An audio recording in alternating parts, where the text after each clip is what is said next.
And perfect. All right. So again, file transfers up. We have the closed captioning, and you also have the poll. I'm going to go ahead and begin with our housekeeping slides so I don't cut too much into our presenters' time. But again, welcome everyone to part 2 of today's Wellness Program Implementation Series, Components of a Wellness Program, Introduction to Your Options, and Assessing Your Team's Needs. My name is William Moore with OJJDP NTTAC. This web event is brought to you by our colleagues at the Innocent Justice Foundation. And before we get started with today's web event, I'm just going to go over a few items to keep in mind for today's presentation. Please note that we are indeed recording this web event. If you would like to access archived web events, you may do so on NTTAC's YouTube page. You can contact the OJJDP NTTAC Help Desk if you would like to get any supporting materials related to the webinar or any of the archived webinars that we have there. Also note you can access it on OJJDP's multimedia web page as well, any of our past web events that we've done as well. If you're having any trouble downloading the event materials, again, don't click out that box. But if you did, no worries. In the chat, my colleague Alyssa has put a link where you can easily click on the document. And when you click on that document, it should allow for you to access the handouts related to today's web event. 1 second for me. Okay, there we go.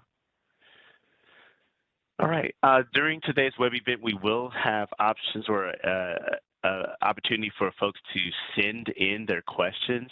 We are asking you all to do so through the chat window. When you send in your question through the chat window, please in the to box, please make sure you have either all panelists or everyone selected so that we can make sure that we see your questions that you're sending in.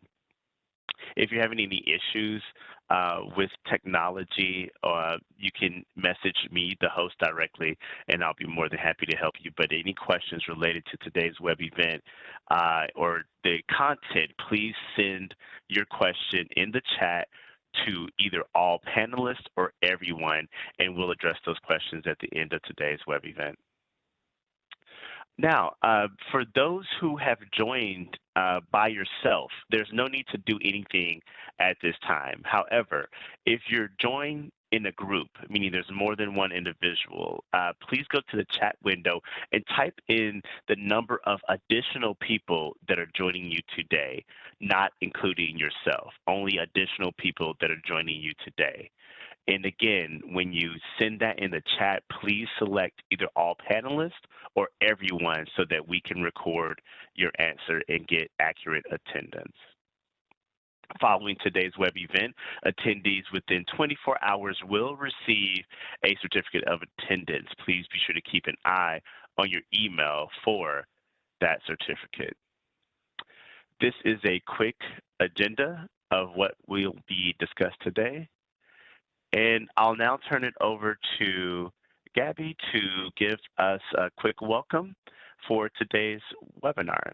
And Anthony, just a reminder, you do now have control. Gabby, take it away. Thank you so much, William. Hi, everyone. As William said, my name is Gabriella McGowan, and I am the program manager for the Innocent Justice Foundation and the SHIFT program. Innocent Justice Foundation started back around 2007 when we were kind of tasked with supporting internet crimes against children task forces across the country in their mission to help save children from harm. And then within the years of working with ICAC commanders, their affiliates, and their employees, we learned about the very heavy burden that these professionals face within their everyday work. There's just so much that comes down as far as looking at the material, handling these cases, and being involved every step of the way. And for lots of ICAC commanders, we're seeing some of their best people unfortunately leave the job because they did not feel supported enough or because it was just getting too overwhelming for them. So we created the SHIFT program to be able to support these heroes in their tasks and to kind of mitigate the trauma and the stress that they were under in their day-to-day work. Now, through the years, we've developed many different trainings and programs to help with that. We do usually go across the country and we travel to all the 61 teams that we support, and we provide these trainings in person. Now, clearly we can't do that, so we're doing it all online. Currently, what we are talking about is wellness implementation, and not because this was created specifically for ICAC task forces, you will hear the name ICAC mentioned across the board, but we felt and we really believe that these policies and procedures and things that you can do are really applicable across the board. So we really wanted to share this with an open audience and kind of teach you how within your team, regardless of the agency that you're a part of or the organization that you work for, you can take some of these things, you can implement some of these steps, and you'll really be able to help your employees and yourself have a longer and better career and have less effects on what you see on a daily basis. So we did have part one last week. It has been recorded and is available to you guys to view in case you missed it, where we kind of give an overview of all of the steps that we want you to take. And we know that a lot of information can be overwhelming, so that was kind of a short snippet. And we will go into detail today a little bit more and cover some of the programs that are available, as well as how you can assess your team and how you can determine what program or what can best suit their needs and how you can best support them. And then we'll go into further detail into each one. So we'll have a separate training on mental health providers, chaplaincy, APs, and all that good stuff. So stick with us. We'll give you lots of information. All of these slides are available for you to download, and I am saying that because you have a lot of questions that you can ask your team or that you can take to your team. And so feel free to take these suggestions and pass them along. This is just a disclaimer that we are funded by OJJDP, and we are a technical teaching assistance provider for ICAC. So thanks to them for making this training available at no cost to all of us. Thank you also for submitting some questions at the registration process. I do have them in front of me, and we'll address some of them at the end of the training. In the meantime, I will hang out in the chat, so if you have any other questions or concerns, feel free to put them in there. And again, we will address them at the end of the training. So without further ado, I will hand it over to my favorite people. We have Anthony Mays with us today, and we have Carol Burska. Anthony is the ICAC commander of the New Mexico Task Force, and Carol Burska is his embedded MHP. So again, without further ado, Anthony, take it away. Awesome. Thank you, Gabby. And welcome, everyone. Many of you, this must be your first session that you're attending. If you didn't get a chance to sit through last week, please go back and listen to the recording. A lot of great information. Those of you that were not here last week, just to give a little bit about my background, I've been in law enforcement for over 32 years. Not that I'm counting, but actually March 7th was my my official law enforcement birthday.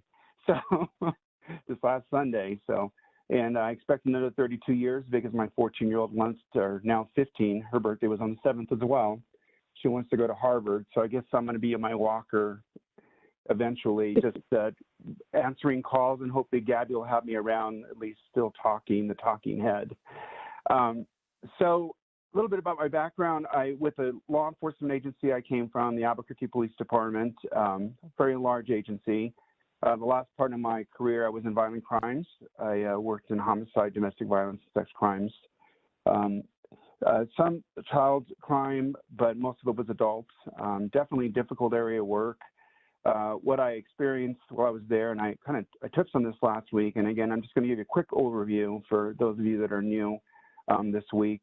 I saw a lot of burnout in my teams. I saw alcoholism, divorce rates are high,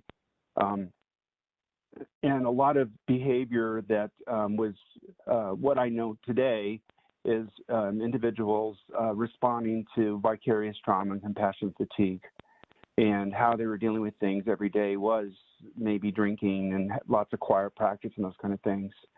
And one of the things that we did back then is we actually had a psychologist, and thinking back on what I know now, the psychologist was actually the person that was used for fit for duty for our department, and then they would come and meet with us and debrief after a violent crime. So we had a homicide.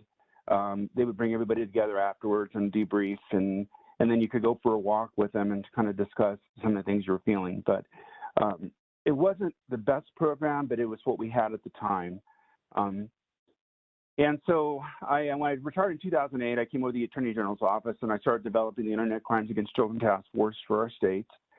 And I started noticing the first couple of years, again, is lots of burnout. And I was seeing that about after 18 months, especially with my forensic examiners.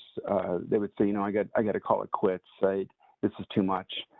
And now I thought, I've got to do something different here. I've got to change the way we think, the way we do police work, because these individuals are their lives are being turned upside down, and they're doing this job. And I think it's important that I got to do something to make a difference. And so I got a chance to meet the Innocent Justice Foundation in San Diego. I was at a training out there, a victims rights training for law enforcement. And they were talking about this program they wanted to start, the SHIFT program. And I said, wow, this sounds like a great idea. This is something we could do. And so I jumped on board with other commanders and helped develop the program. They had most of the foundation set already.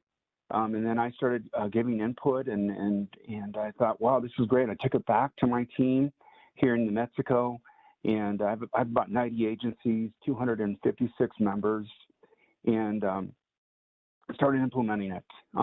Actually had to meet with each individual sheriff and chief around the state and talk to them about why wellness is important, and all those things that I just mentioned about how it affects us and how we want our folks to leave. And we want them to be happy when they leave and healthy, and when they're with us, we want them to be healthy and happy, because they're definitely a more productive person too. We want the best of the best, especially when we're doing ICAC work, because it can be very difficult, right? So implemented a program, and it's seen some huge successes. I'll talk a little bit about that during this presentation again, on some of the things I did to write grants and things. But again, I learned a lesson during that time, and we'll talk more about that, that I went through 3 MHPs and mental health professionals. And then I finally met Carol. She was my third one. And everybody loves her. And I brought her in, and she was the perfect fit for our team. And we have a great program now, throughout the state. If folks are on and they stay around and they don't leave after 18 months. So we're excited to share this with you. So thanks for being here, and I'll turn it over to Carol. Hi, good afternoon. Thanks, Anthony. My name is Carol Bruska, and as Gabby and Anthony said, I'm the embedded mental health provider for Anthony's ICAC, with our ICAC, I think, task force. And so my job really is to just connect with all of the members and check in and see what they need, and give some trainings on different topics that they ask about, and really just be there to support them, because since I am not doing the work and it's not something that I'm cut out to do, I want to do what I can to continue to help them continue doing the work. So I'm a licensed marriage and family therapist, and I do the work with our ICAC task force, and I also do work for the Attorney General's office under another contract with a different contract for them that I'm working with Medicaid fraud and some of the other departments, trying to give them support as well.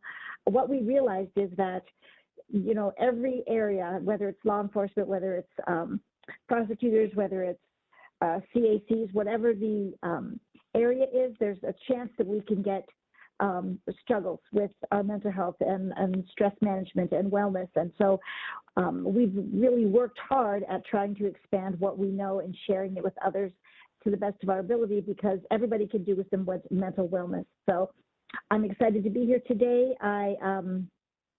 As we go in, I will, as do this presentation, I'll talk a little bit more about what I specifically do for our team. But I'm just happy to be here today and happy to share some tools and ideas and ways that you can get your wellness program going if you're interested in doing that. So this, like Gabby said, this is part of a series. It's designed to support Internet Crimes Against Children Task Force teams. So we're going to be talking about how to start your program from soup to nuts. So if you do miss one of the series, then you can always go back. Like Gabby said, they're recorded, so you'll be able to go back and read those or watch those. But it will really break it down into what is necessary for getting your program, your wellness program going, and how you can fund it, and all of the steps to take. And if there's any questions at all with respect to how to get that done, Anthony started our program by, from scratch. And then when I came on, he and I kind of learned to, we created the wheel, so we are more than happy to help people not have to create the wheel. And if you have any questions for either one of us, we are always more than happy to support in whatever way we can. So looking forward to training today.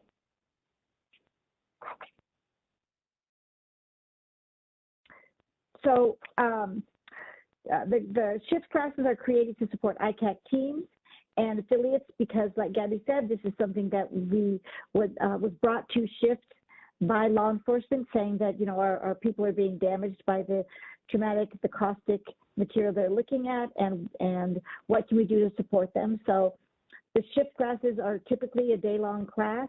We do have some other different length classes. Now, of course, we're not doing them in person, but when we are back in person again, if your task force is looking to have a shift class, get in touch with Gabby and she'll make sure that you get those.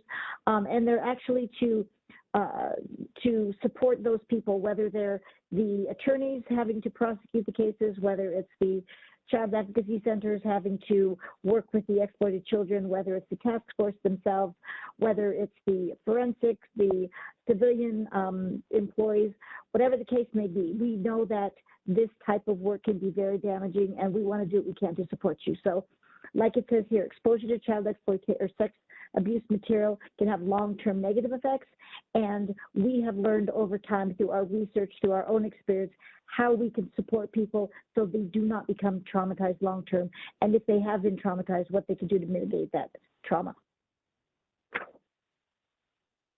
So our objectives today are to understand why wellness programs are vital. So we talked about the last time how you can fund the program and the very beginning steps.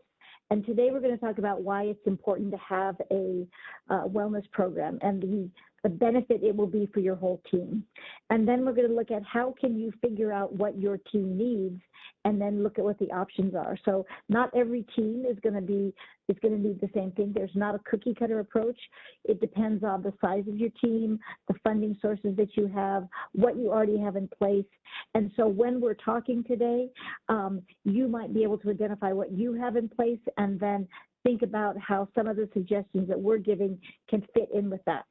And we're going to talk about the components of various types of programs and then looking at implementation challenges because, it doesn't, just because we have one program already doesn't mean that it was an easy process.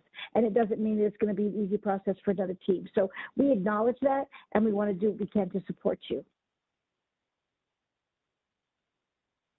All right, so we're definitely going to smash the stigma out of this, and this is very important.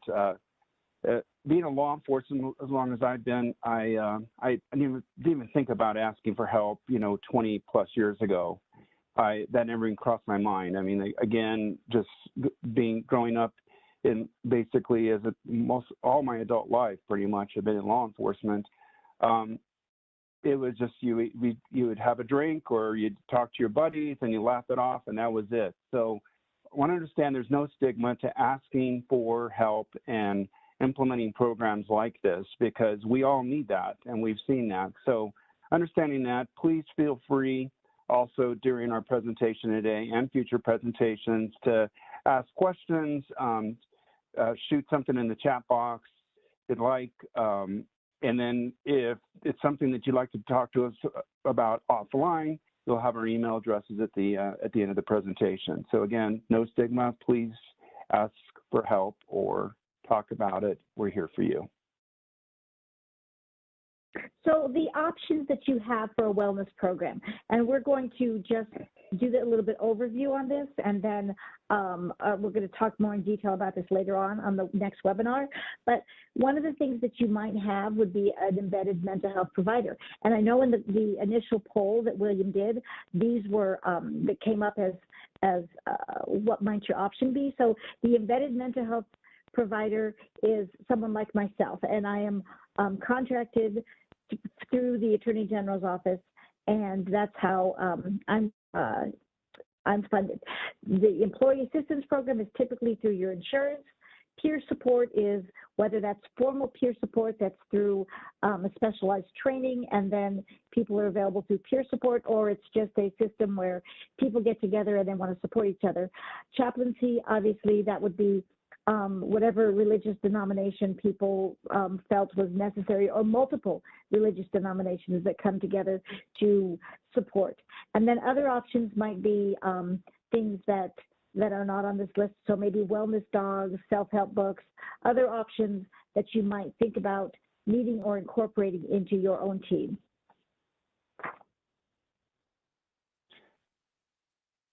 So our first poll question, and you'll see it pop up over on the right. If you could answer that, please. I think it might be the next slide. Oh, no, there it is right there. I see it. One came up, yeah.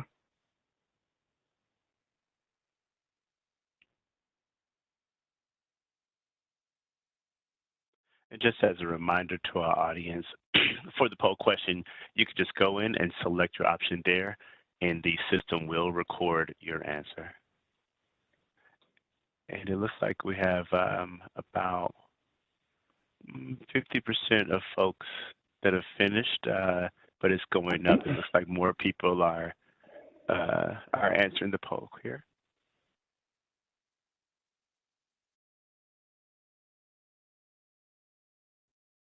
And for the audience members, if you selected other options as your poll, in the chat, you can type the option that is not displayed on the poll, and we will record it.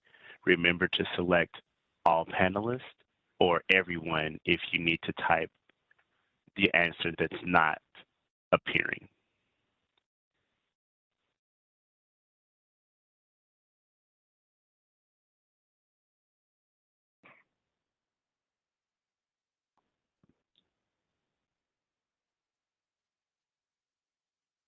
And William, I'm not seeing the results. I don't know if they're going to come up after you close out the poll, but I'm not seeing results.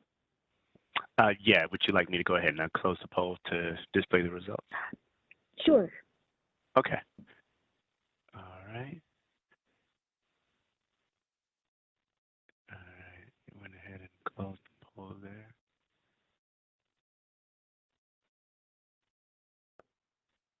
All right. And it'll close at about 15 seconds here.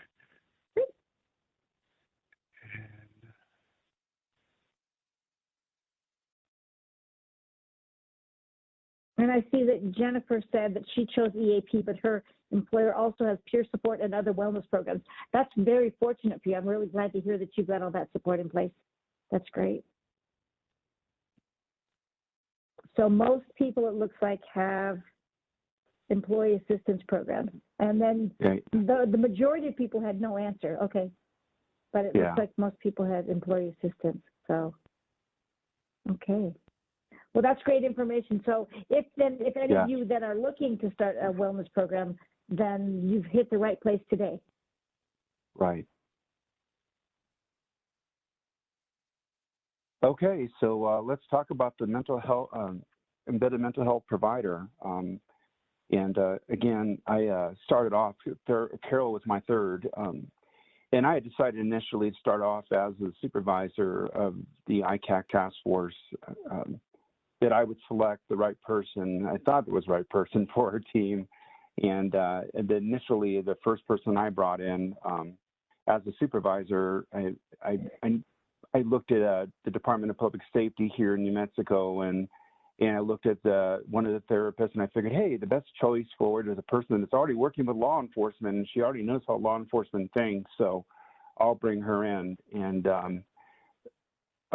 I found out later that, and I brought her in, and then she actually does some of the sit for duty things as well, and immediately no one really wanted to speak with her anywhere in the state, even though she was assigned to one particular agency.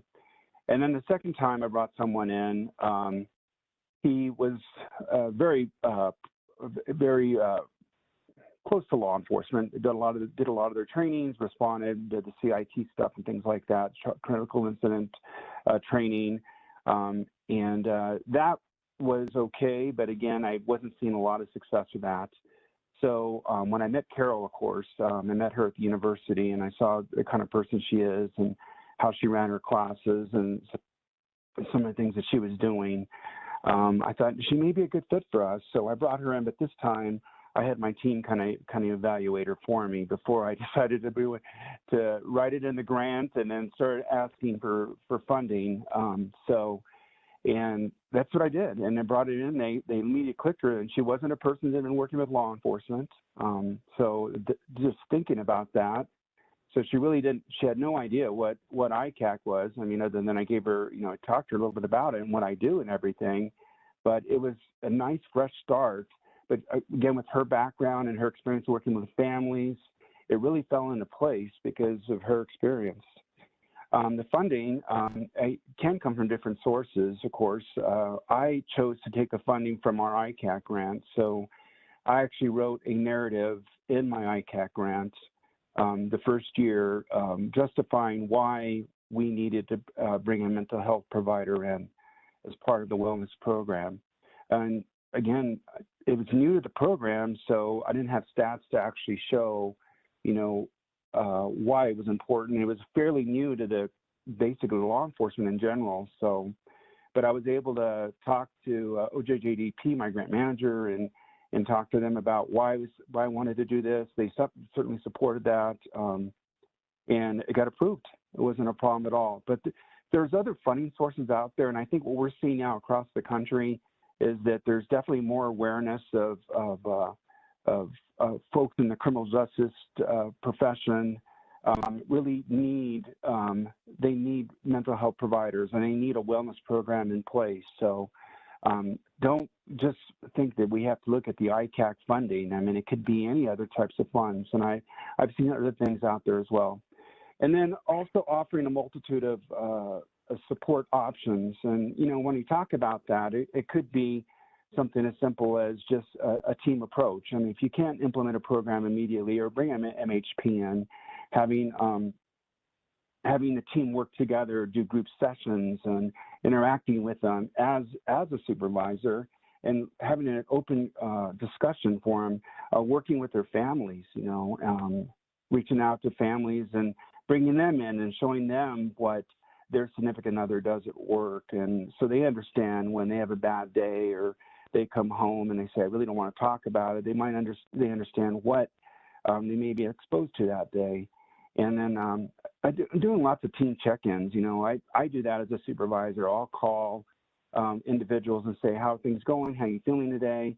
And I try to do that with my affiliates as well. Regular check-ins. And it can be difficult as a supervisor to call 90 affiliates, but sometimes that's important because, again, especially in law enforcement, sometimes it's hard for us to ask for help.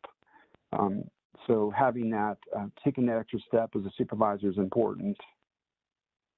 And, when it's talking about multitude of support options, the things that Anthony and I initially started out envisioning my job has changed over time to be very different than we initially thought. So initially we thought it would be individual check-ins with people every 6 months or so just to see how people were doing. And it really has morphed into more group sessions because people really enjoyed being able to be together and support each other in that group environment, more so than if they had a specific issue that they need to talk to me individually about.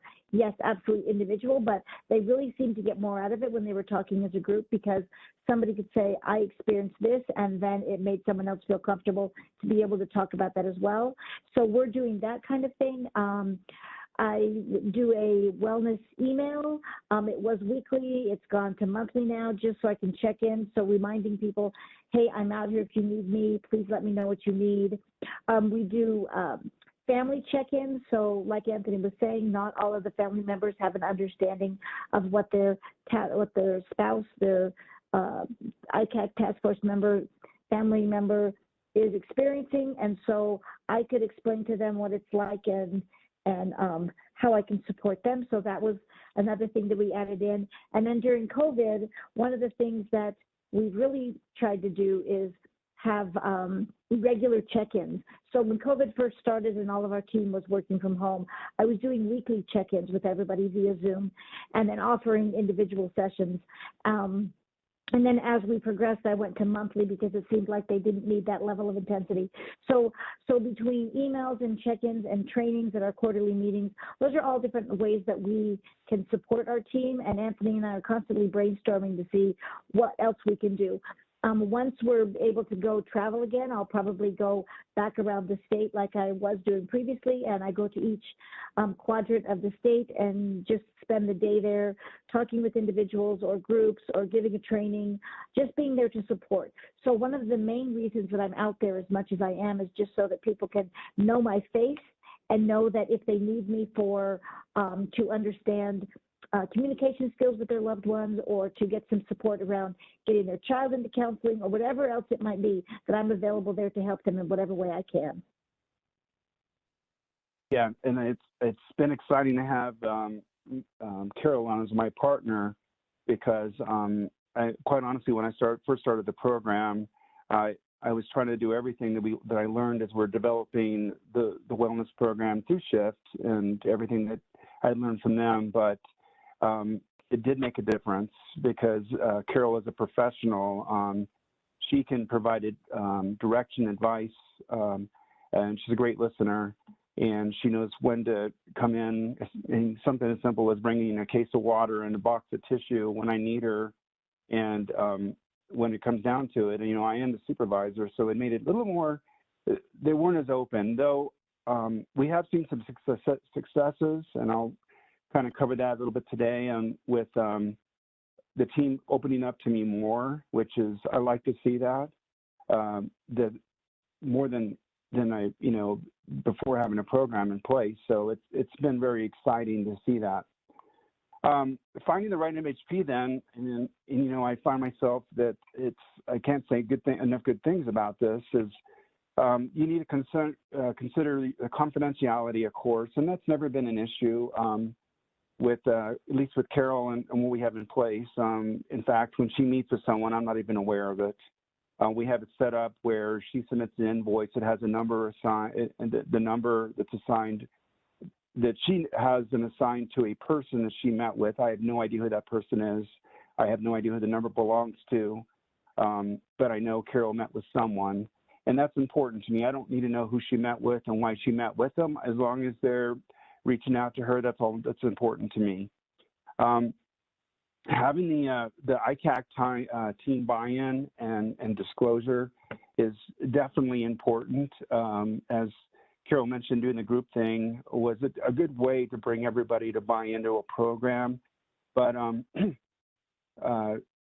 again, when she did that, it opened doors, because initially I remember when I mentioned, for example, Homeland Security, I said, well, we have an MHP on board now. I'd like for her to come out and meet with you guys individually. She'll just go from office to office. I don't know if we really want to do that. And I'm like, well, I understand that. You don't have to talk. You can talk about baseball. She knows a lot about everything. So just talk to her about anything that you want to talk to her about. And they said, really? And I go, yeah. And you don't mind doing that? And I go, no. If you want to talk to her about baseball for an hour, talk to her about baseball. And the reason to me that was important, because she got a chance to build that rapport with them. And I got the buy-in. okay, and they understood that they could trust her, and that built that rapport where she could come in, and they understood that she was there to support them, and she was a good listener. Not just one of the guys, and that was a big one. I know I mentioned the second MHP that I brought in.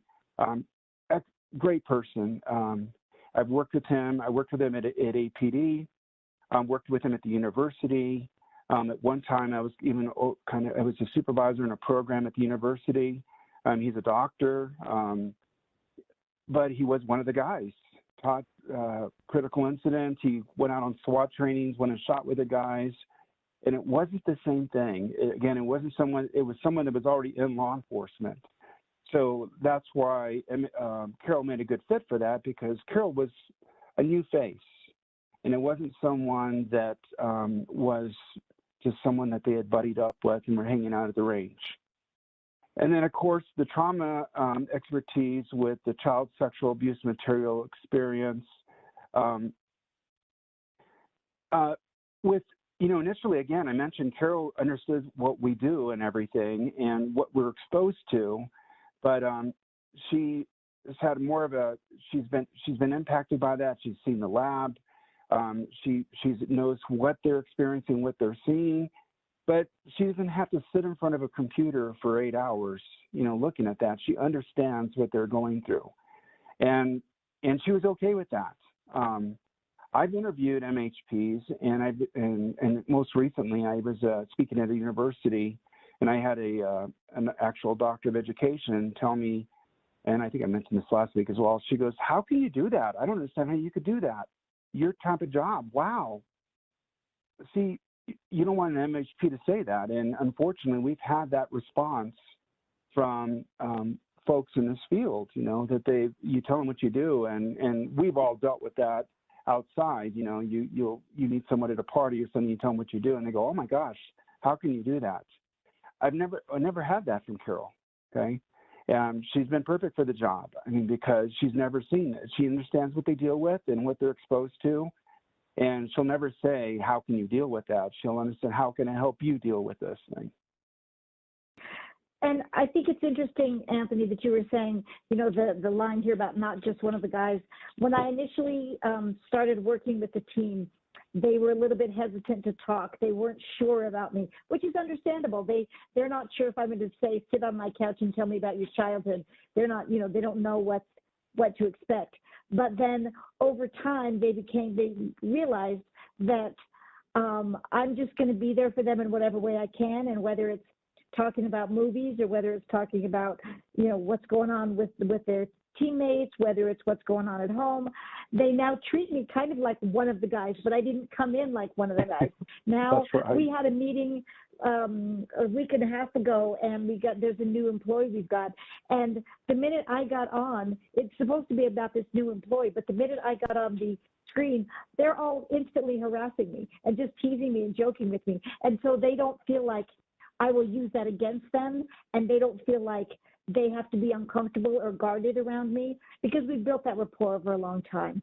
So one of the things I do think is really important is being able to build that rapport, and then having a level of understanding about trauma, and then having a level of understanding about law enforcement and how sometimes law enforcement are more hesitant to talk just because of the nature of the job, just because of the nature of the training. So having that understanding that it might not be the same to work with law enforcement as with a typical client, and then also having a really good understanding of trauma. All of those things are important. I agree, and again, finding the right MHP it can be difficult, and it's something that I made mistakes during that time, but one of the things we want to look at is someone that's non-judgmental, that really understands and cares about the team, understands that they may be going through something that's a lot different from what folks may be dealing outside of law enforcement. So Carol worked as a MHP initially when I met her, working with the families, and she was doing that kind of work. So when I talked to my team initially about her, I said, look, this is what she does already. She works with families. She understands this, but she understands your job too. I mean, with her background and her education as well, she understands law enforcement. So they took that immediately, that she does care, and she's very, and again, being compassionate, understanding, and being there, being thoughtful. Carol also, and I know I brag a lot about her, but she works with the homeless population. She works with law enforcement there as well. Sometimes she does a lot riskier things that law enforcement does, with which I give her a hard time about, but because I'm being selfish for our team. But again, they see that she's just not, she's RMHP, but she does other things in the community, and she's compassionate about her work. So the neat thing about it is now is that it's like she's part of the team, and because she's not just law enforcement, that she wears so many different hats. We've had issues dealing with, I run the trafficking task force as well, and that came up with where they were saying that homeless folks are being targeted for trafficking, and we know that. And also homeless women, they were having babies. And so immediately they said, well, we should ask Carol, what does she think? Is that happening? She's out there. So it's something that they know they can depend on her experience in the field and the things that she's done, and she brings a lot. The proven legitimacy that she has shown over and over again within the team, and there to support them, and again, with the entire state. In fact, we recently had a officer involved suicide up in our state, and I shared that with Carol, and she immediately reached out to the entire team in this department, asking if she could meet with them directly. And I had one of the lieutenants actually send me an email and say, thank you for, having our MHP reach out to us. It's important to know that we have that kind of support. So, and of course, go ahead, Carol. Do you want to? Well, I was going to say, I mean, as far as the wellness goes, that's one of the, it's really important to me that I'm not hypocritical. So because of that, I make sure that I'm doing all of the things I'm telling everybody else to do. So if I'm telling somebody, you need to take breaks, you need to eat healthy, you need to make sure you're exercising and getting enough sleep, I'm forcing myself to do that even if I don't feel like it, because I can't sit in my chair and tell you to do something if I'm not willing to walk that same walk. So I think that has built my trustworthiness, and that's helped me to demonstrate the wellness, because they know, if I'm telling them to do something, I'm not just talking about it, I'm actually doing it myself. Yeah, and she's very active. I mean, that's one thing that she shared with, she does yoga. One of my agents actually is a yoga instructor. So again, just the different types, the wellness demonstration, the bonding that has taken place, you can see that. So again, looking for the right MHP for your program is definitely important, how they're going to fit in with your team. So employee assistance program, it looks according to this, is probably the most common if you have any kind of wellness program at all. And typically, I do some employee assistance work outside of my MHP work, and typically what happens is I will get a call from somebody and they'll say, I need some help with this specific issue. Well, if you're going to be looking for using an employee assistance program, make sure you ask the questions. Does this therapist have law enforcement experience? Because like we all know, law enforcement, each job might have their own way of communicating and of dealing with issues, and law enforcement are definitely, unique in the way that they oftentimes deal with a therapist. So it's best if you can get someone that has law enforcement experience. If not, ask them if they are willing to work with law enforcement and, start that dialogue, because that's going to get you the best results. If you go in there and, like Anthony said, the first thing the therapist says is, I don't know how you do that work, then that's going to put that wall up right away, and it's going to make it more difficult to have the person support you. So ask the questions. Do you have any experience with law enforcement? Do you have any experience working with trauma? And then make sure that you're understanding what the confidentiality limitations are, if any. All I tell our folks is that I'm required by my licensure and by the law.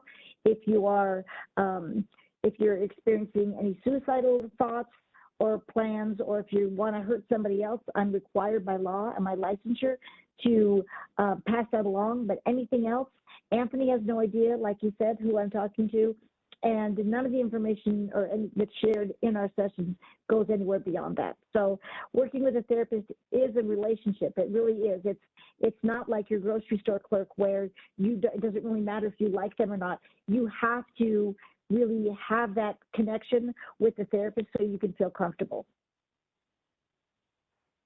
Yeah, I agree. And I think what I have noticed with, at least with our program, having an MHP that's separate within our ICAC team has made a difference, because some of the feedback that I have received from affiliates that they have called MHPs and, or I'm sorry, HPM, and they've called someone in the EAP program, and the person just really wasn't familiar with what they do, and that has come out. I mean, and they said, wow, well, you got to deal with that? Well, that isn't something we want to hear, right? I mean, I gave you an example that I heard that from, again, and this person was actually a PhD at a university, and they understand what I do, and I was there to consult them on some of the things that they're trying to do they're putting together a program, and that's the response I got. And I looked at them like, and as much as I wanted to say, well, you probably shouldn't be saying that to someone that's here to support you, but just she's right. I mean, understanding them, getting to know who if they're experienced in the area, because I know some EAP programs, from the feedback that I've got, is that sometimes it's a fairly new therapist that's working the lines and doing that, and they may not have that experience that someone else may have. So peer support, we talked briefly about this before. So there are different types. It can be formal or informal. And if it's formal, that means that more than likely all of the people included on that peer support team have had some type of training. I'm not familiar if there's a national training or not, or if it's just a localized training, but they've had some sort of training so that they have the knowledge to really support individuals that come to them with issues. And is this something, is this something where there's somebody on call 24 hours a day, or is it you just get whoever you get? All of those things need to be sorted out before you come up with a peer support program. And if it's an informal support program, that's something where a group of people say, I realize that we all need some help now and again, and I will agree to be there if anybody needs to talk, or I will agree to be there if somebody's struggling. So that would be the more informal type, as opposed to the formal, which is all of those people have gone through a training, and there's a particular protocol that they follow, and there's a procedure that is carried out. But either one of those, if they're working for you, just keep them going. It's it's having the support in place that's the important part. It is a preventative maintenance thing, and it does not replace professional help. So it's a way to support the team before things become an issue, so they can plan regular activities to support from a mental health perspective. They can, or wellness perspective, they can help build team rapport. They can agree to, if there's any kind of issue that happens, they can agree to be there for the individual. But it really doesn't replace professional help, because most of the time the peer support people are not trained to help patients.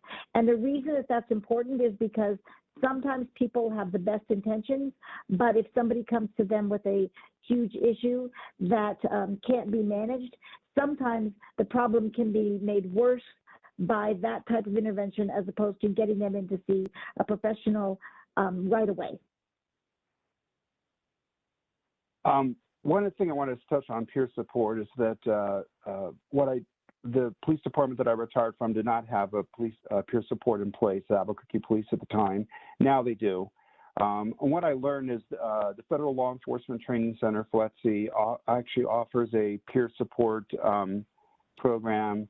And then also, I believe I saw IACP actually has a peer support guideline program that you can start a program within your agency.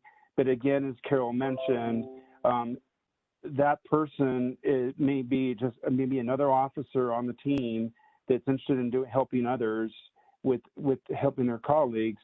And again, it may come across a difficult situation where it may be harder for them to give the right advice for that. But there is a couple of programs out there that do provide some kind of guidance, and we'll talk more about that later in the series as well. The Chaplaincy Program, it's something that, think about this, because I did this as well within my teams. They're definitely valuable for individuals who struggle with worldwide concerns. What came to mind is that I actually had one of my analysts that was really struggling, and I checked on him one day, and it's something I would do at least every other day. I check in on him, but one day I checked in and he looked pale as can be, and I go, "Is everything okay?" And he goes, "Well, I want to understand where, where was God during this time?" And this man's a very Christian, strong Christian man, and then he said, and he goes, "No," and because I understand, and he goes, "But I'm just not." He goes, I was just wondering because this child had to go through this. And so I talked to him about some of this, but I thought, I'm going to look at maybe bringing a chaplain in, because I had chaplains when I was in violent crimes at APD, and they worked great with when I had to respond to do the notifications. And so I brought the chaplain. We had a chaplain with the Attorney General's office. She wasn't an official chaplain there, but that's what she did as her second job, And we brought other chaplains in, and and I actually did a training for them. And I think you were part of that training too. Is Carol weren't? I can't remember if it was you were on by then. You were. And so they did some regular visits or just as needed. And sometimes they'd pop in at a substation and bring cookies and punch and just walk around and just say hello, and if anyone wanted to talk to them. And it was good for folks to at least know they had another person that they could approach. Ours was, I don't know if we need to kind of, once the pandemic's over and we're back to the office, I'm going to have to re-engage everyone and bring them back in, because I know things have dropped off a little bit, and we have a lot of new chaplains, but it's a program that can work. We have their circular and non-denominational. I had a variety of chaplains, but I had chaplains from all denominations, and then I also had pretty much anyone who wanted to get involved, but they were trained and they understand that what their role was is to go in there and listen and support the officers or anyone that needed their support.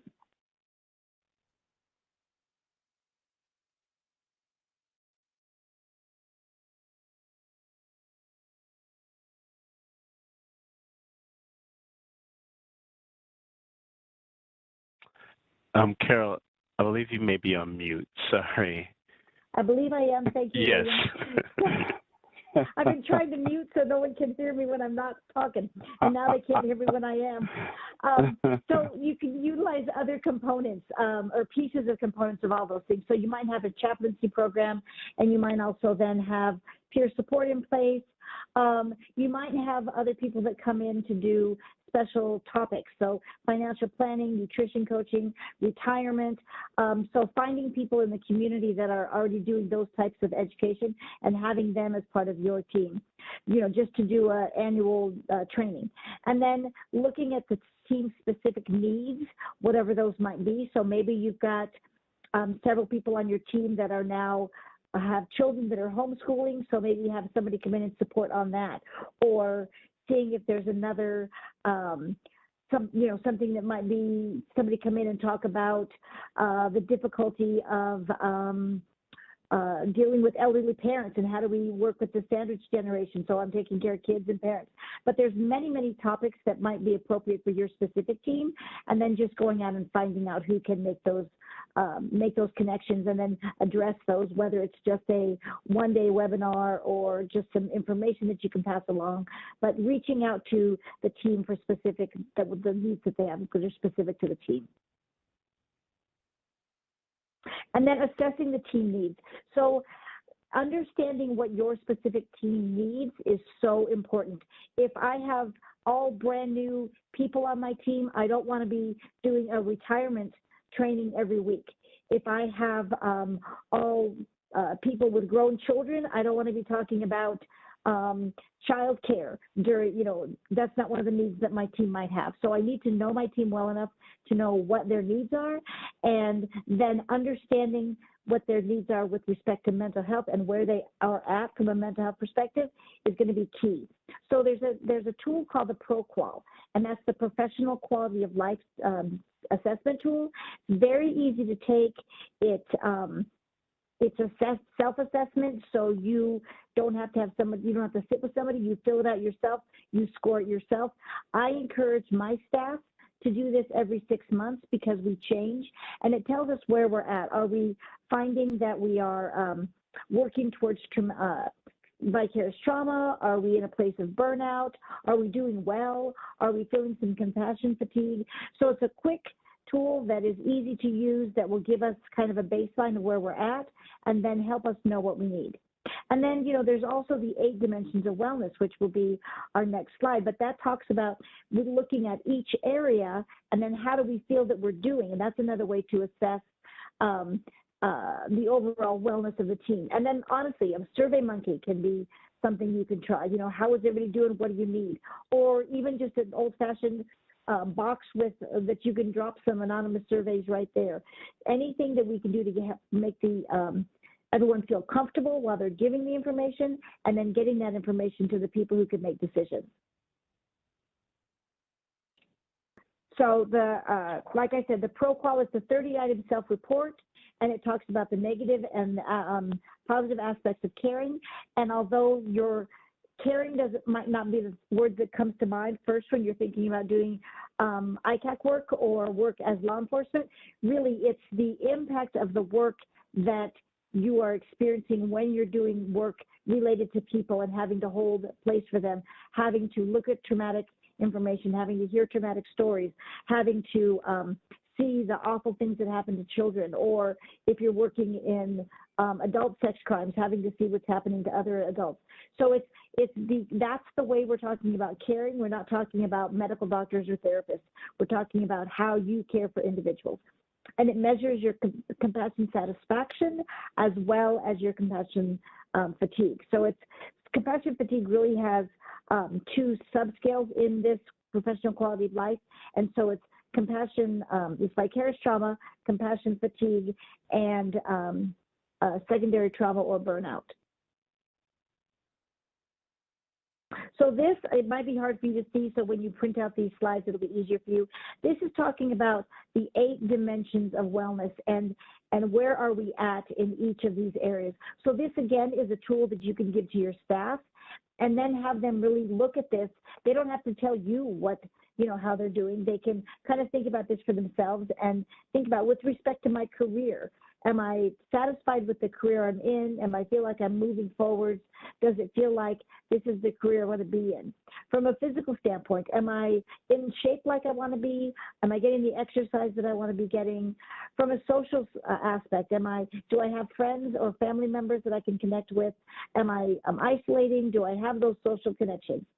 From a spiritual perspective, do I have people in my life that are helping me spiritually, whether that's formal religious group, whether it's a spiritual group, whatever it looks like to me from a spiritual perspective, do I have that?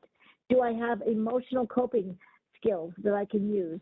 Do an environment that, that kind of sounds weird, but does it mean that it means, are you in an environment, whether it's your environment in the office, whether it's environment at home, whether it's literally the outside environment that you're within? Is it satisfying? Is it supporting my well-being? And then how am I doing financially? Because we know that financial stressors can cause stress in every area of our life if we don't have those things under control. And then intellectually, am I being stimulated intellectually? Am I feeling like I'm stagnant? Should I take a class just to learn something new to keep me going. So this is a wonderful tool to use along with the ProCall to really get a sense from your team on how they're doing and how they're feeling about life at that time. And I really like that tool, and we've kind of breaking it down a little bit further. It's thinking about how satisfied do your ICAC team members report being in their job. So how are they in their job? I mean, and again, those check-ins are important. As a supervisor, sometimes it's difficult for them to talk about what's going on, which is why it's important to build that environment where they know they can be open with you and it's not going to affect their work. And again, it's never going to be a fit for duty. So making sure and doing those check-ins. What is the team morale like?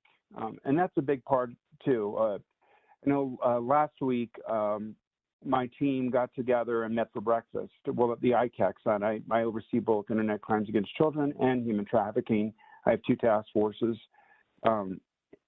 And so the ICAC side actually met for breakfast.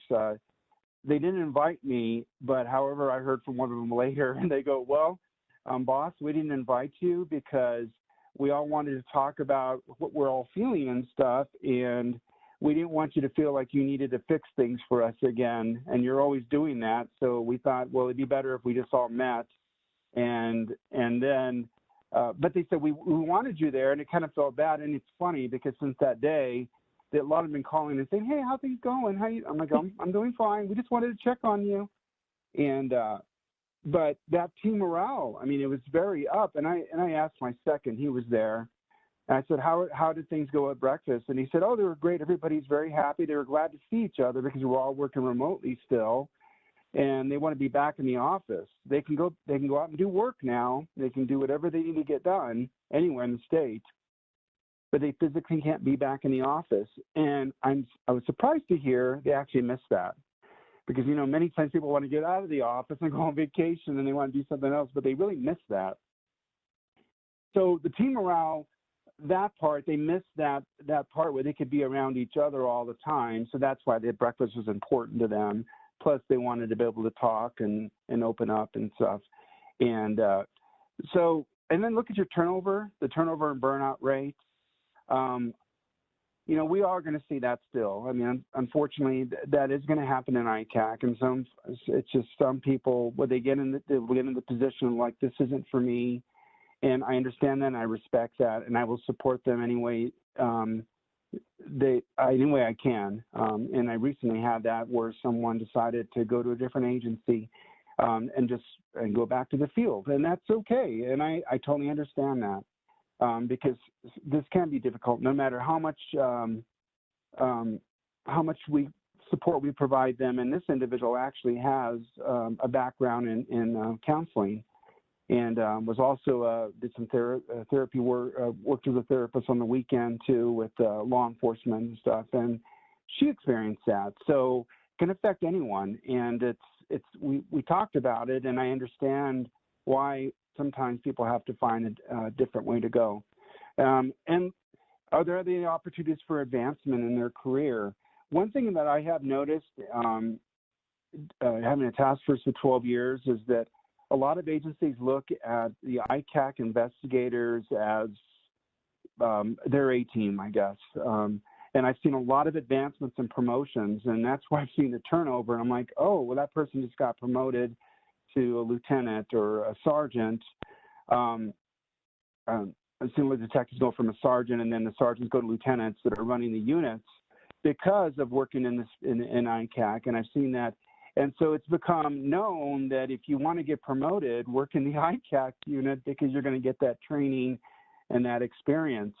So that's a plus, but then again, for me, it's like unless they bring that lieutenant or sergeant back to the ICAC affiliates, we're starting over again. But that's okay, though. I mean, but I'd like to see that advancement, and it's well known that does happen when you're working in this field. But that means they are healthy. The physical side, do team members report that they're involved in physical activities? One of the things that I do with my teams is that they are, I give them wellness time. They just fill out a form and they ask for permission to have wellness time. So it could be an extra half hour every day, probably longer now. They're all working from home, but they get that extra time, physical activities. And it's something that I do stress when we're back in the office, that they do physical things, physical activities, go out and do things. Do your team members appear to be well rested? And that's something as a supervisor I keep an eye out for. I do check on my folks, and I know if one of my agents isn't rested, you know, if they're tired, and I can see that. And I'll be the first to say, you know what, why don't you just take the rest of the day off? And I'll get a lot of fights on that. It's like, no, I'm fine. I go, no, I want you to go get some rest. Because sometimes it needs to be said. And are people calling out more than usually related for physical illness? You know, again, looking for that, because keep in mind that stress does cause physical stress on our bodies. And so, and it could be a combination of family and work. And I have a lot of control over work, but I have some control over family, where I can involve families and give them the time that they need to be with their families. But we need to look for those indicators. So if we start seeing that, where our teams are calling in and there's those kind of issues, we need to make sure we're able to step in and help them, because that's, again, that can be contributed to the vicarious trauma or compassion fatigue they may be going through.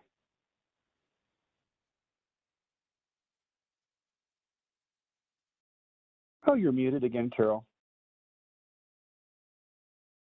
Trying to be good about muting myself, but that's not.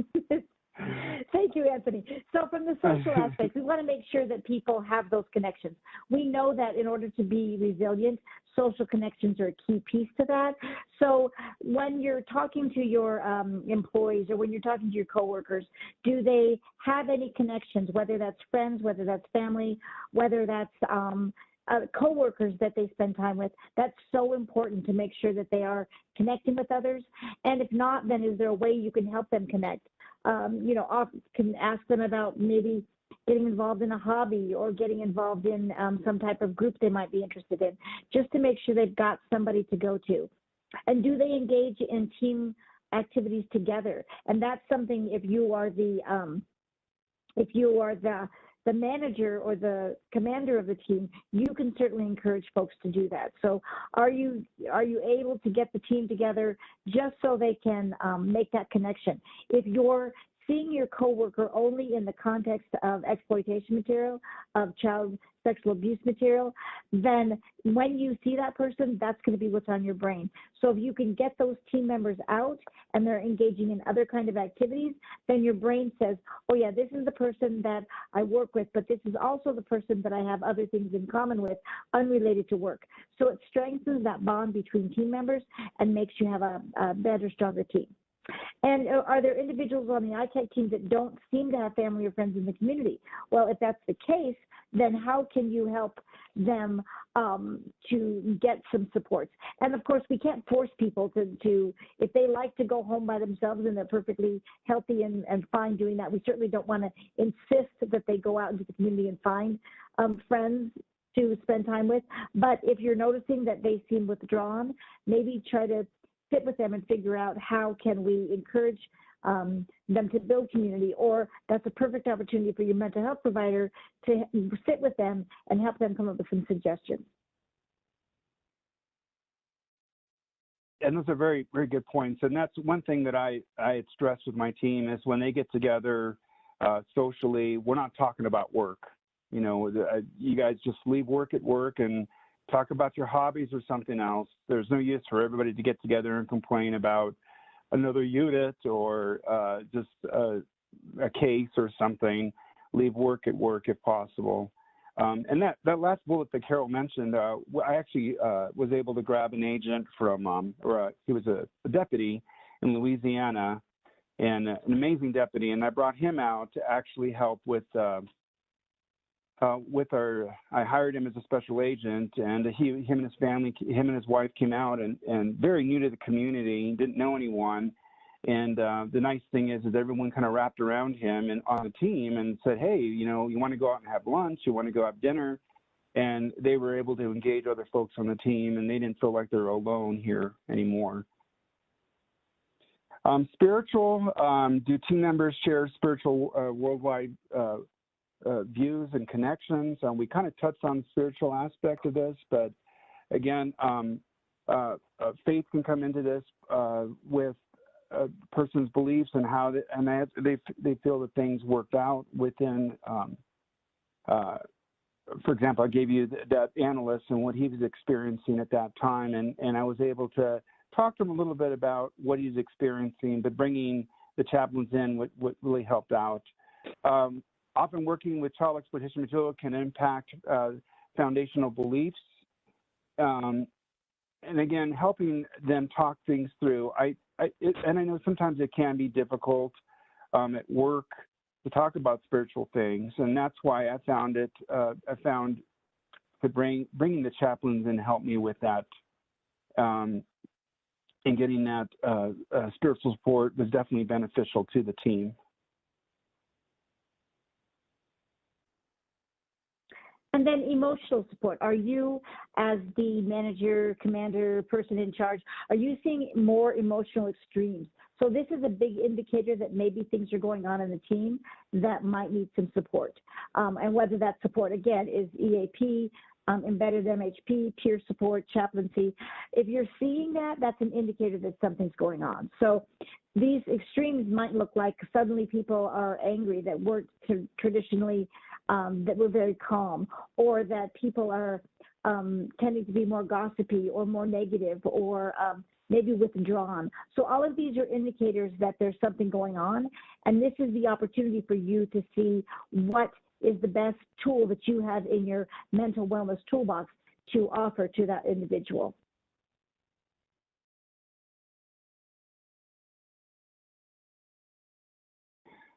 Working environments, what does the work environment look like?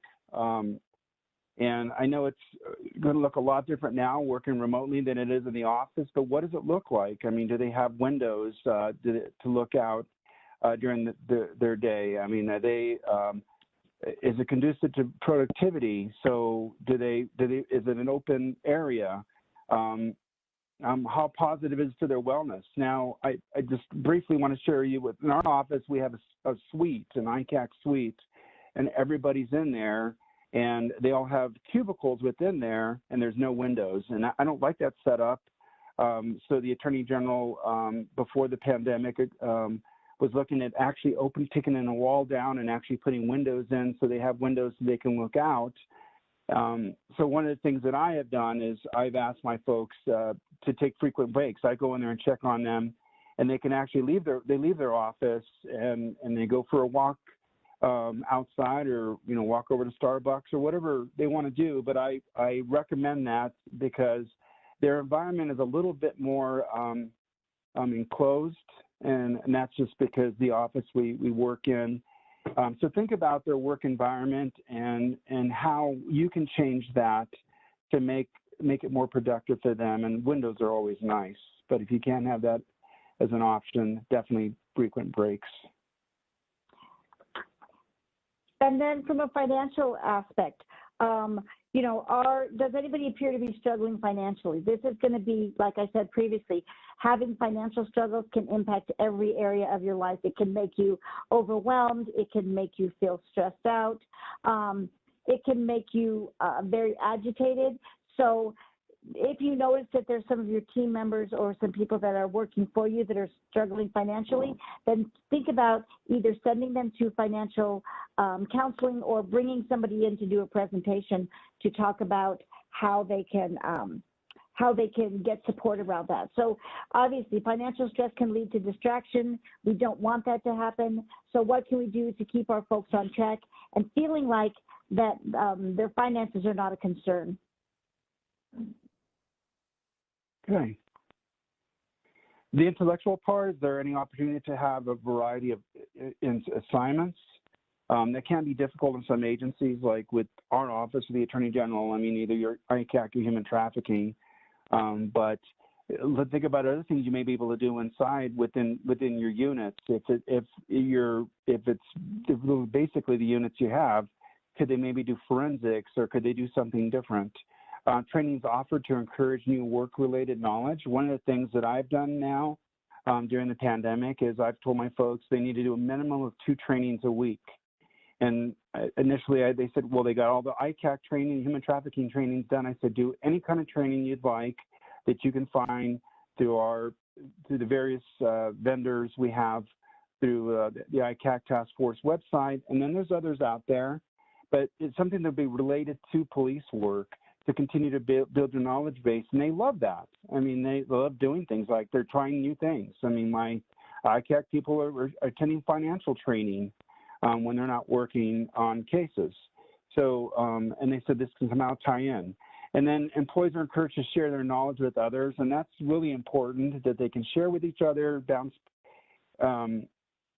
ideas off of each other. One of the things that I encourage my task force is that if I have an expert in one area, I make sure that they team up with the next jurisdiction. So if I have someone in one county that's been with me for 4 or 5 years, and then I have a new affiliate in another county that's adjoining, I ask them if they could do check-ins with them and then share what their knowledge is. In addition to what we do within our internal listserv, I do a lot of that. We have a New Mexico ICAC listserv that we share some of our knowledge so everybody can kind of share what they've learned. So some negative indicators that things aren't going well as a way to assess your team. Are people acting recklessly or engaging in reckless activities? So if you're, sitting amongst the team and you're noticing people are talking about the amount of drinking they did, or that they were engaged in some really reckless behaviors that could cause long-term consequences, that's a negative indicator. Or if they're reporting that they're feeling trapped or stuck, if they don't like their job, but they need to have the money that this job brings in, and they're not happy anymore, that's an indicator to pay attention to. Or if they're talking about they're withdrawing from their friends or family, that's definitely another negative indicator that you want to pay attention to. So all of those are things that to keep your eyes out for. And if people are showing up at these things, make sure that you're suggesting that they either get support from the EAP, MHP, peer support, chaplaincy. Other negative indicators: rage, anger, seeking revenge. Again, if something that comes out within maybe an investigation, or they're upset about something, or the way a case went, constricted thinking, seeing issues in terms of all or nothing, an increased consumption of alcohol or drugs. And we talked about that at the beginning, and that was the way as law enforcement used to deal with things years ago, is the alcohol consumption. So again, looking for those. And then emotional numbness, and just basically shutting out and really no emotion at all. And then some other indicators that you might notice, if people are looking like they're more agitated, increase in anxiety, people coming to work like Anthony was talking, really tired, all of those things are indicators you want to pay attention to. Or if there's more conflict with others, people are reporting that doesn't feel like the work they're doing is having any impact, that there's no point in doing this because the cases don't go as they'd like. All of those things are things you want to pay attention to and try to support the team. And then if you notice someone's either losing a lot of weight or gaining a lot of weight, that might be another indicator that things are off balance. Definitely understanding your ICAC team needs is important. Assessing them is crucial in creating a program that meets the team's needs.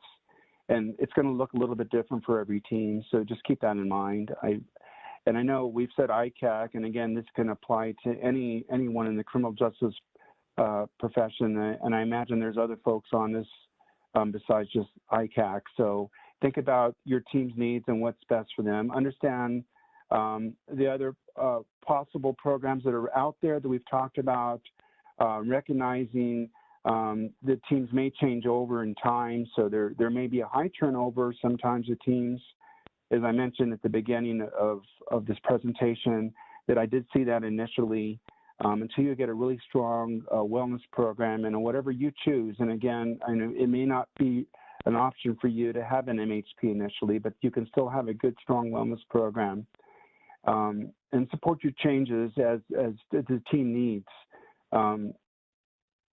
Your team's going to need changes, and they're going to need changes of maybe their environment. They're going to need changes the way they do things. Just a quick one that I wanted to share with you. One of the things that I do now is I bought a mobile forensic lab, and we didn't take that out all the time because it's just big and bulky and it wastes a lot of fuel, but it's okay. And so now I'm having them take it out on every warrant, and I tell them to go and set up shop in that lab. They would spend minimal amount of time inside any residence, so they're not exposed to anything.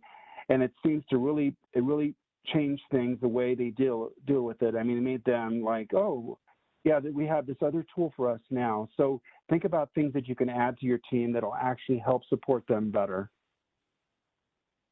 So hopefully we have covered the objectives that we set out to cover. So we wanted to help you understand why wellness programs are vital, and we wanted to identify how to assess the needs, which we talked about with the ProQual and with the wellness wheel, and then talking about the components of various types of programs like peer support, EAP, embedded MHP, and other options that you might have, and then explore how to implement those or the implementation challenges and how to assess your ongoing satisfaction. So that would be, ongoing. You could do some surveys with the team. You could do some just sitting people down and talking with them about what's working, what's not.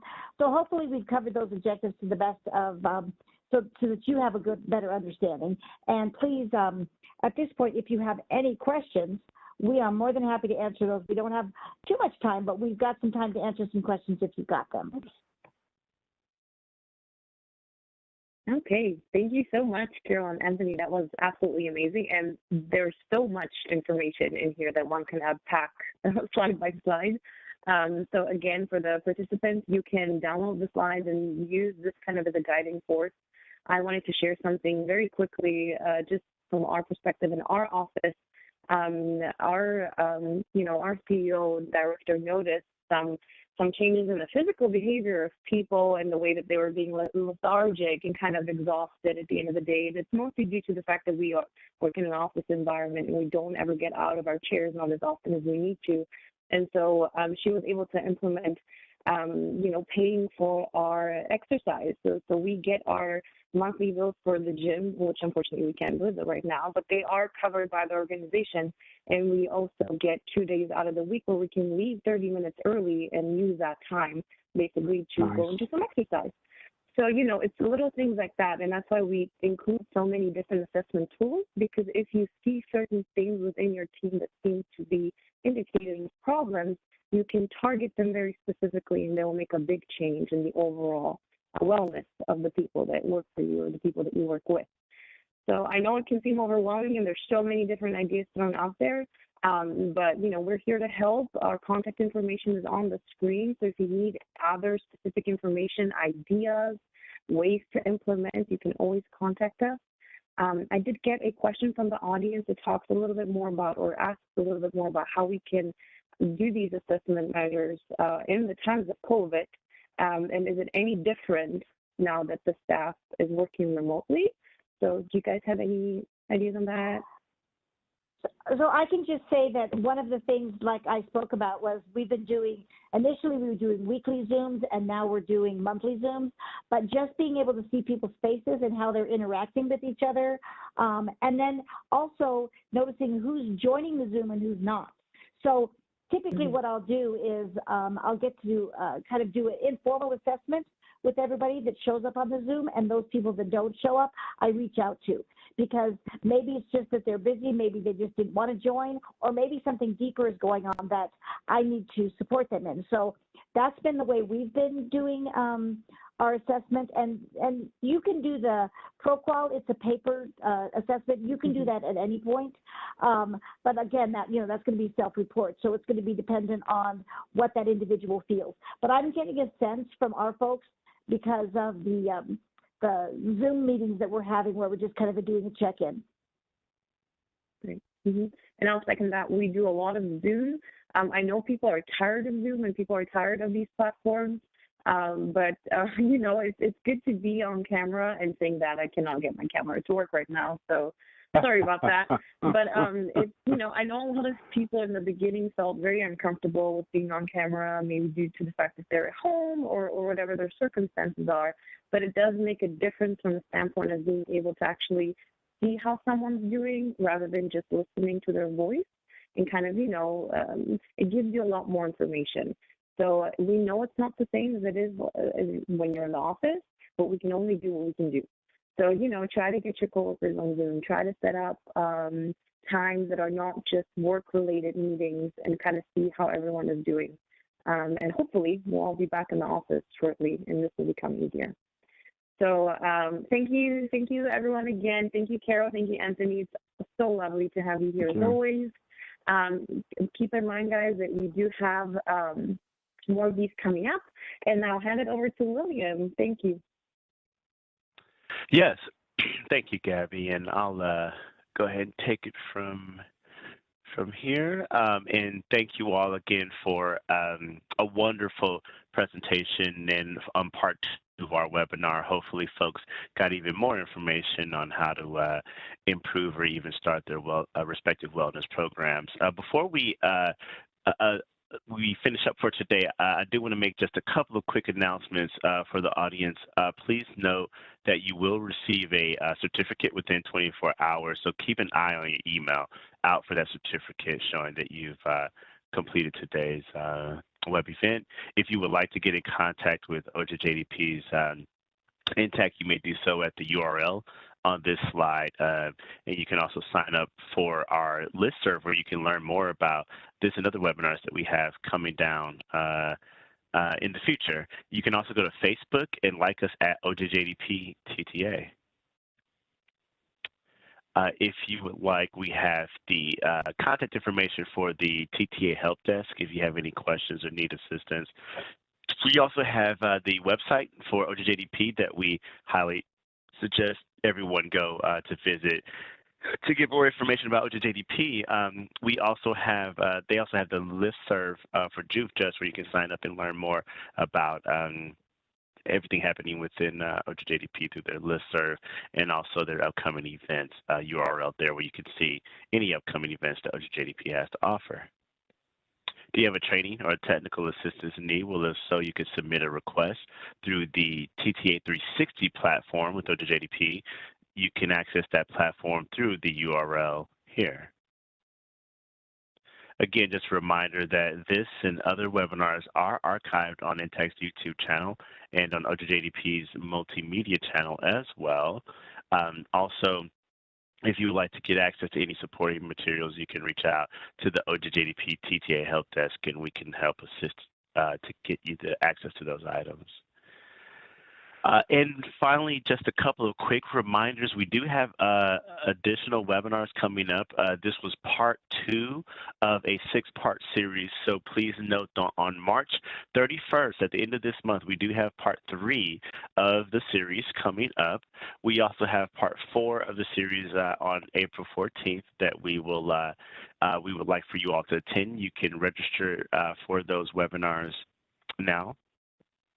And then part 5 and 6 are coming up on May 5th and May 12th, respectively. Please be sure to sign up for those as well. And before we conclude for those, for the remainder of the webinar, I'm just going to go open up another final quick poll question where we want to ask, how do you plan to apply the information that you learned on today's web event? This web event is multiple select, so you are able to select multiple answers here. So as you exit out of the virtual room, if you can, please indicate how you plan to apply the information that you learned during this webinar. And this, again, is multiple select, so feel free to select all options there. I'll go ahead and leave this up for folks. Again, thank you to our audience for joining today's web event. I hope you all have a wonderful afternoon. Take care. Bye-bye.